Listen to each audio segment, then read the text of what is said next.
परमेश्वर का वचन कहता है, जवान अपनी चाल को किस उपाय से शुद्ध रखे, तेरे वचन के अनुसार सावधान रहने से। And I invite Reverend Daniel Joseph to please come over and lead all of us in the holy word of God. आगे का समय मैं आपके हाथों में सौंपती हूं।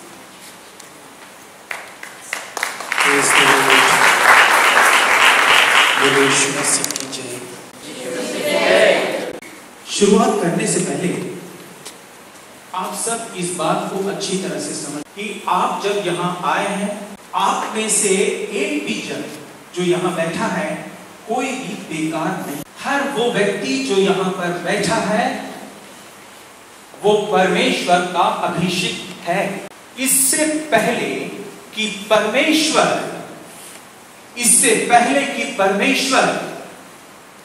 इस सृष्टि की रचना करता, उसने आपकी रचना पहले सिर्फ आपके बाद उसने आदम को बनाया, आपके बाद उसने नूह को बनाया, आपके बाद उसके प्रोग्राम्स अब्राहम के लिए चले, यहूदा के लिए चले। ये खुशखबरी है, शुभ संदेश है आपके लिए कि आपको परमेश्वर ने सबसे पहले रचा। वो इसलिए कि जो परमेश्वर का मुख्य कार्य इस पृथ्वी के अंतिम समय में होना था, उस अंतिम समय में उस कार्य को पूरा करने की काबिलियत ना आदम में थी, ना इब्राहिम में थी, ना मूसा में थी, ना यहूदा में थी, ना यूसुफ में थी। वो काबिलियत आप में है, इसीलिए परमेश्वर ने इस दुनिया के अंत में आपको रखा है। हालेलुया, बोले यीशु मसीह की जय। आप इस बात को सुनकर दुखी तो नहीं हो रहे? ये शुभ संदेश है आपके लिए। अगर आप विशेष नहीं होते तो यीशु मसीह आदम के लिए मर जाता, क्रूस पर अपने लहू को बहा देता, इब्राहिम के लिए बहा देता, मूसा के लिए बहा देता। मूसा को यरदन के पार जाने के लिए रोकता नहीं, परंतु उसके किए हुए गुनाह, उसके किए हुए गलतियों के लिए अपने लहू को बहाकर उसे पाक पवित्र करके यरदन के पार करता।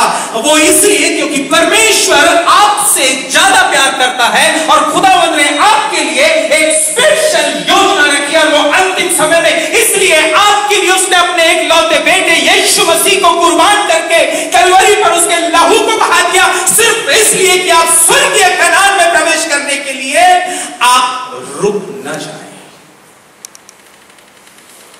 आपके जीवन में एक बहुत बड़ी योजना परमेश्वर ने रखी है। बात शुरू होती है उस समय जब मैं परमेश्वर के अनुग्रह और उसकी करुणा और उसके प्रेम से अलग था। मेरा पूरा परिवार, सो मैं इन बातों को आपको इसलिए बतला रहा हूं, आज परमेश्वर आपसे बातचीत करे और जिससे भी बात करे एक ही काम करना, अपना निर्णय परमेश्वर को देकर अपना जीवन अंतिम समय के लिए उसके हाथों में समर्पित करना। इसलिए नहीं कि आप चाहते हैं, पर इसलिए कि परमेश्वर ने आपको इस जमीन पर भेजा है। इसलिए आपका मुख्य कार्य है उसकी सेवा।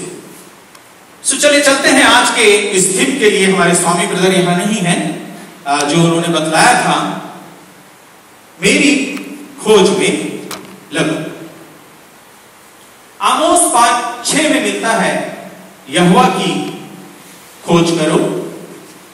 नेक्स्ट दूसरा इतिहास 14:4, परमेश्वर यहोवा की खोज करो। हम बहुत डिटेल में जो है इन वचनों के गहराइयों को देखते हुए तो नहीं चलेंगे, बट हम समझने की कोशिश करेंगे कि आखिर परमेश्वर हमसे कहना क्या चाहता है। इन बातों को सीखेंगे हम आज 2 सेशनों में, इस सेशन में और इसके बाद। नेक्स्ट, इन बातों को सीखने से पहले हमें एक बार नजर मारना होगा यूहन्ना की किताब, उसका पहला अध्याय का पहला वचन, जहां पर लिखा है, अगर आप पढ़ सकते हैं तो पढ़ेगा कोई मेरे लिए और कोई मेरे लिए। सब एक साथ पढ़ेंगे।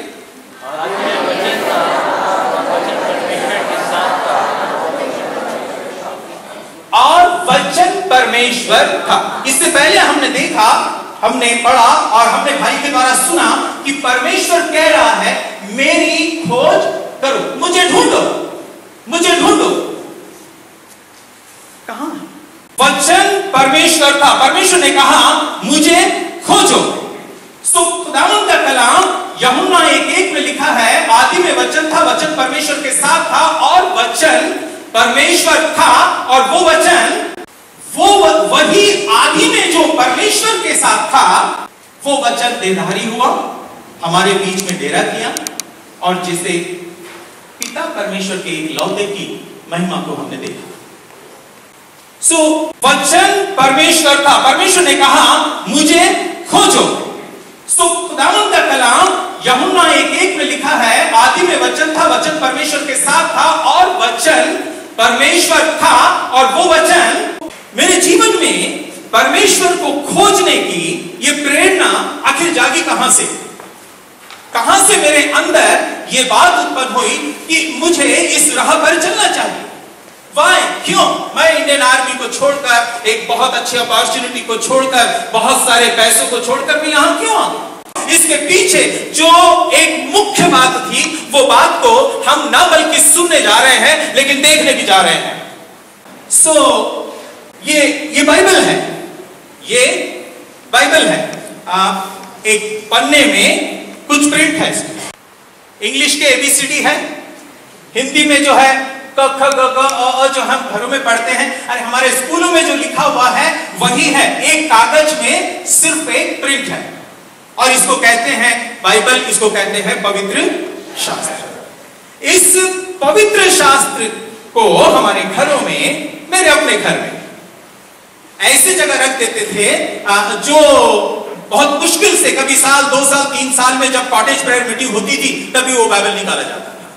हमें उसका कोई महत्व नहीं था। हाँ, बाइबल में इंपॉर्टेंट डॉक्यूमेंट रखते थे क्योंकि कोई उसको छूता नहीं, चोर भी आए तो उसको न छुए क्योंकि पवित्र शास्त्र दिया, परमेश्वर मारेगा।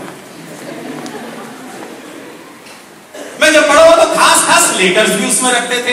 आप भी खास लेटर बाइबल में रखो, मम्मी पापा ढूंढेंगे नहीं। मेरी मौसी मां की जब ब्याह की बातचीत चलने लगी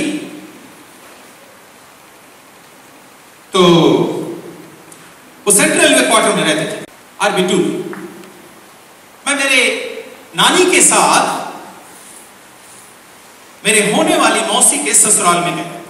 वहां जाने के बाद हमने वहां खाना खाया। उस घर में एक और नानी मां थी जो मेरे मौसी की होने वाली सास थी। हम सब ने दोपहर में खाना खाया और हम लोग सो गए। मैं भी मेरे नानी के पास जो है सो गए।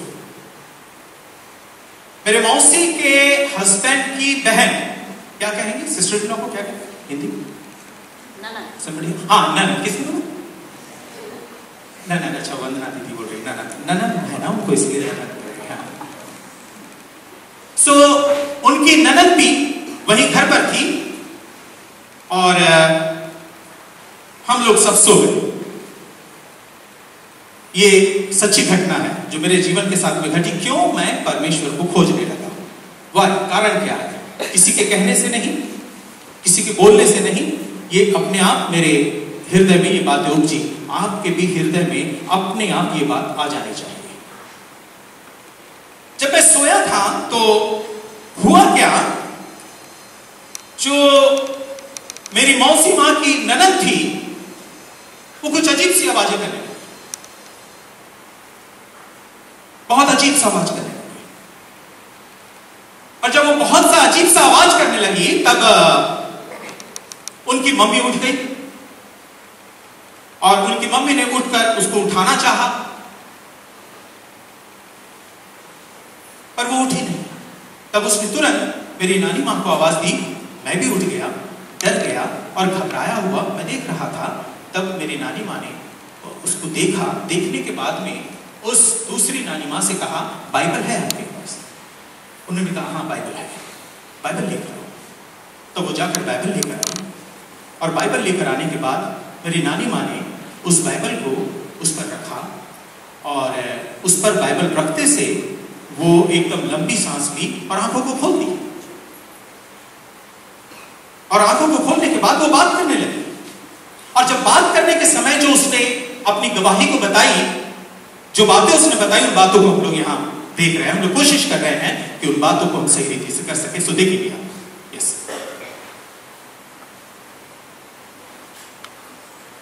उस बेटी ने बताया।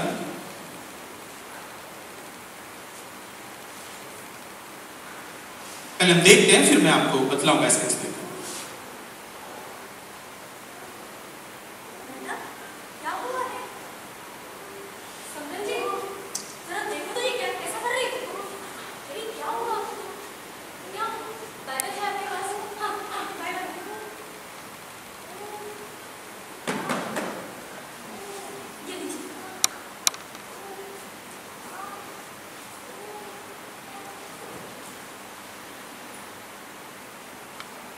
आप उस तरफ भी देखिए, आपका ध्यान सिर्फ इधर ही है।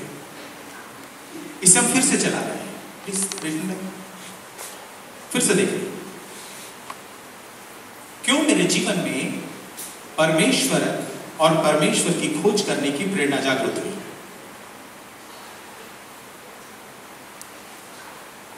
Yes, okay, start.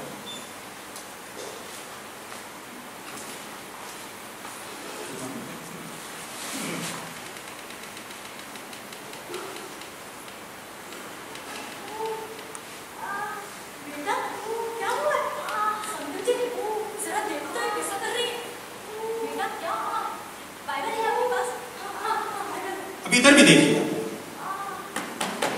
यहां देखिए, अब यहां देखिए। यस, आगे।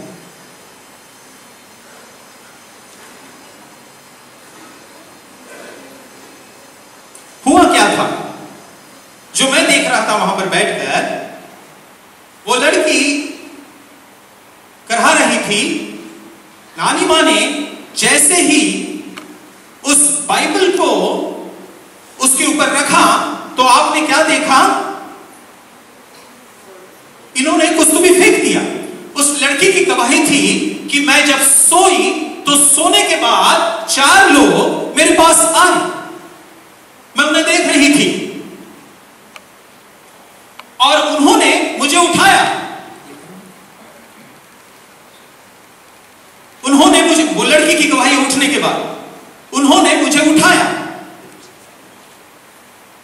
और मुझे उठाकर वो लेकर जाने लगे।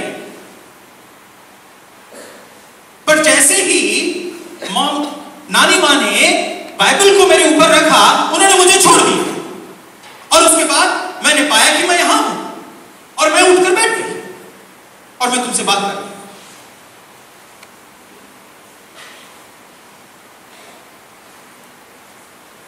मैं बैठा था, मैं बहुत छोटा था। उस समय मेरे मन में ये बात आई, ये क्या चीज है? ये लड़की तो यही थी, ये कह रही कि मुझे उठाकर लेकर जा रहे हैं। ये उठाकर ले जाने वाले कौन हैं? वो 4 लोग कौन थे? फिर उन्होंने उसको छोड़ दिया, वो यहां फिर वापस आ गई। ये क्या है? ये सब क्या चीज है? और इन बातों को जानने के लिए मेरे अंदर भूख और प्यास उत्पन्न हुआ और उस बचपन से मैंने खोजना शुरू कर दिया। उस बचपन से आपके हाथ में जो बाइबल है,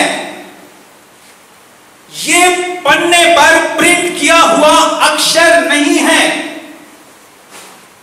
आपने प्रैक्टिकल देखा है, ये मनगढ़ंत बात नहीं है। आपके हाथ में जो बाइबल है, इस बाइबल के हर पन्नों में, इसके हर शब्दों में, इसके हर एक प्रिंट में परमेश्वर की वो सामर्थ है और वो सामर्थ आज भी मेरे और आपके जीवन में काम करती है। मैं और आप आगे चलकर परमेश्वर के इस बाइबल के विषय में हम जो है और गहराई से देखेंगे। और इसीलिए आज मैं ये कह सकता हूं और उस दिन भी कहता था, बाइबल मेरी जिंदगी है। ये बाइबल खुदा ने दिया है, बड़ा बेशकीमती इनाम। आइए हम ताली बजाएं परमेश्वर।